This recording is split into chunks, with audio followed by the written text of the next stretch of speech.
In the studio is former Conservative MP Nick Bois. Hello, Nick. Leo there is saying, "Oh, we've got to, get round the table, some sort of solution. Everything we've tried so far hasn't worked." He's got a point, but there's going to be no talking round the table for some time, I would suggest. I fear for the hostages in Gaza, and whilst I totally support Netanyahu and Israel's right to respond vigorously to what's happened to them, I fear for what that response is going to be. Well, I think you summed it up well there. The bottom line is the first duty of any government, Kevin, is to protect your citizens. The Israeli government has failed in that, quite obviously.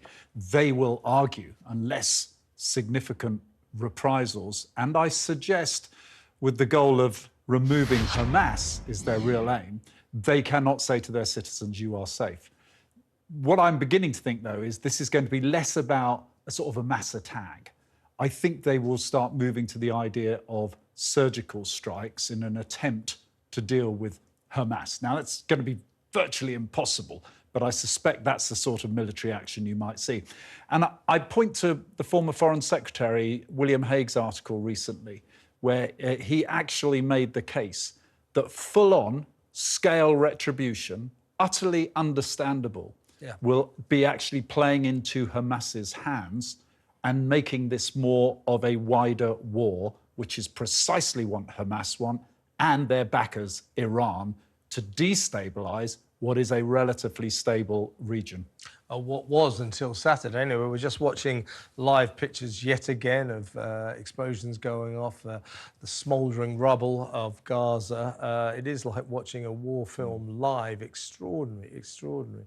But Nick, as you say, this is what Hamas wanted. This is why their atrocities were so extreme. They wanted to get noticed. They wanted to enrage Israel because there was a chance. Even Saudi Arabia was getting to the point where it was prepared to do some sort of deal with Israel. Other Arab nations around the Middle East have said this constant attrition, this constant opposition of the very existence of Israel is getting us nowhere. They were ready to do a deal. And they were doing it. Exactly. And neither Iran nor Hamas wanted that. I'm afraid we have to say that their attempts to scupper all of that have been successful. They certainly are at the moment, and they would be ultimately very successful if this goes into a regional conflict. You've already got Hezbollah, again. Guess whose hand is behind them? Obviously Iran, dropping bombs on Tuesday, I think it was, from the north. They want to see escalation. They're not interested in the well-being of Palestinians in Gaza, and they're certainly not interested in the well-being of Israelis. So that's the real dilemma and challenge for Israel to face up to. And that's why my suspicion is it will start perhaps with some form of surgical strikes, because Hamas want the world to eventually turn on Israel, say you are disproportionate, have their hospitals shelled, where no doubt they will actually keep civilians on the front and have Hamas hidden away below. All those sorts of tactics would play into the hands of escalating this. Look, the Abraham's Agreement, I think it's about 10, 15 years old, that's actually meant that people like the Gulf states, and as we saw, Saudi, for example, coming to the table, where they're looking to both invest in Israel, they've got people travelling between those countries, which it wasn't so long ago you wouldn't be able to do. People like us used to have a different sheet of paper in our passport. They're looking to the future, and they're recognising what the future is going to look like.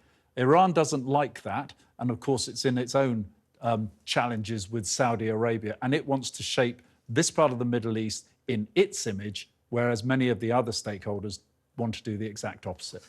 Let's come back home and talk about the response here in Britain by a lot of protesters. Extraordinary that, there's no doubt who the victim in all this is. It's Israel, and yet they're out in the streets, they're waving their Palestinian flags. Before we get to them, your thoughts on the BBC, the state broadcaster that we pay for, £159.50, absolutely refusing, despite demands by politicians, by people like me, by people all over the country, by the Jewish community, who called it almost grotesque that the BBC refuses to call These Hamas militants, terrorists, don't they? Well, they refuse to call them terrorists. I keep saying terrorists is too good a term for them, but that's what they are. They are the beheaders of babies. They are rapists. They are murderers.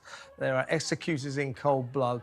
And John Simpson, in a great, long, pompous tweet, explained, well, you know, if we called them terrorists, that would be to side against them, to take sides. Well, you should take sides against baby beheaders. The countries proscribe them as terrorists, and several other countries have as well.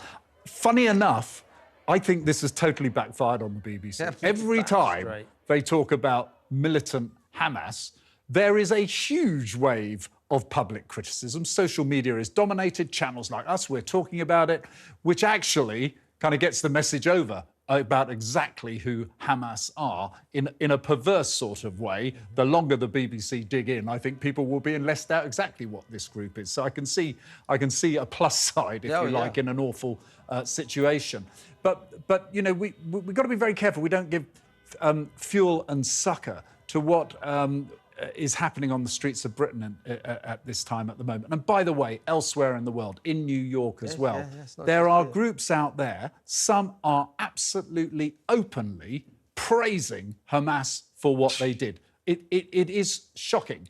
You know, I remember the days when many years ago, when you would hear in places like Boston in America, where people would talk about the IRA as freedom fighters. Imagine how that offended us. Just imagine how much more offensive this is after the scale of what happened on Saturday, to see people traipsing around with the Hamas flag and even using Palestinian flags and chanting what are little more than bloodthirsty curdles.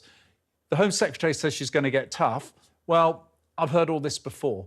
What is it? I had someone who tweeted into my show yesterday when I was covering him for you, who said, amazing, isn't it, that the police, with the Sarah Everard protests, if you remember, some people were being dragged off, some people were being pretty much pushed around and coordinated. I've seen no evidence of the police tackling these demonstrators who are going too far when they are supporting Hamas. That's not freedom of speech, Kevin. No, I live quite near Golders Green, so I was down there the other night, and the police presence was intense. I mean, they were all over the place. Sniffer dogs every 3 yards, people saying, move along there, move along. And I thought, oh my God, that's a really impressive response by the police. Turned out Suella Braverman was there, and everyone is saying that after she went, they haven't seen the police went away. I mean, the attacks, you know, these blatant anti-Semitic attacks, and it's extraordinary, isn't it, as you said, that we've got into victim blaming by going around smashing up restaurants in Jewish communities. In London particularly, I think, is where we're seeing this. I'm not so sure it's spread elsewhere in the country. It is quite an extraordinary situation for us to be in. And the only glimmer of comfort is there are these people who are prepared to blame the Jewish population for what happened on that Saturday in Gaza. They are, I'm afraid, in many countries around the world. I was only reading with shock it's happening in New York as well. Yeah, it's a really sick response to what Israel had to go through at the weekend, to say, well, you brought it on yourselves. Exactly. No one brings what happened on Saturday and Sunday on themselves. No one brings the beheading of babies, the raping of grandmothers, the slitting of throats and putting on the... No one has to put up with that. And to support Hamas for what they did, it's sick, isn't it? It is. You know, look, I'm going to say this because I think it's always worth saying. Remember, in Gaza, the vast majority of people there, the Palestinian ordinary people, as you were hearing from our previous guest who'd sadly lost his brother and his family, you know, they're not supporters of Hamas out there, many of these people. The majority are not. Palestinians will actually pay a heavy price for this, and it'll be a heavy price because of the attack that was made by Hamas on Israel. Absolutely, and it is important to stress that Hamas do not represent the majority of Palestinians. Exactly. Palestinians are like everyone else. You know, most people, we're just trying to get through. We're just trying to, you know, earn a living, put a roof over our head, feed the kids. They're the same as everybody else. So are Israelis, and that's what's so terrible. This conflict you know, sucked in innocent people who were just trying to go about their lives, and now they are living in a nightmare. And Leo made a very good point, your previous guest, whose brother was killed and father kidnapped. His actual call, and he will obviously have at the back of his mind his kidnapped father, but at the end of the day, you know, this killing is not going to achieve anything. As awful and as ghastly as it was, we have lost sight of what was a reasonable two-state solution that made real progress, actually, you know, and I don't say this lightly, under the Obama administration. It's not really got much further. That ultimately, that has got to be resolved, because most Palestinians and Israelis do actually want to live in peace alongside each other without terror organisations like Hamas actually doing their best to destroy any chance of that. Just a quick word from you, Nick. I've got a lot of texts. I'm going to read a few out in just a little while. Oh, by the way, this is for both of us. This is from Matthew. Good to hear your support for the Jewish people. Unlike other mainstream media, you are doing a public service highlighting the elephant in the room. I'm going to read some other messages out there all about Keir Starmer and his speech yesterday. Just quickly, before I get to these, your take on what I thought was an incredibly empty speech, a sort of rah, rah, rah by a man who thinks that he's heading for Downing Street no matter what he does. Well, the whole party does now, because what I will say about that speech was, you're absolutely right. There was no real substance, but what he did do was show people he's got, this is what I want Britain to be. Now, whether you agree with it or not, he was very clear about, he came up with this theme of rebuilding broken Britain. That's the stuff that fires up parties, and you will hear repeated now between now and the election. Does it change much when you look into the detail? No, because the big question around Labour is every single plan of theirs depends on growth to fund these public services. They're not committing to any expenditure unless they get growth. If they're going to deliver on half their plans, they need that growth in about the first 6 months of a government, something that has eluded real sustained growth, both Labour and Conservatives, over the last 30 years. It's a bit pie in the sky. Indeed. We'll get to some comments about Starmer later on. Just a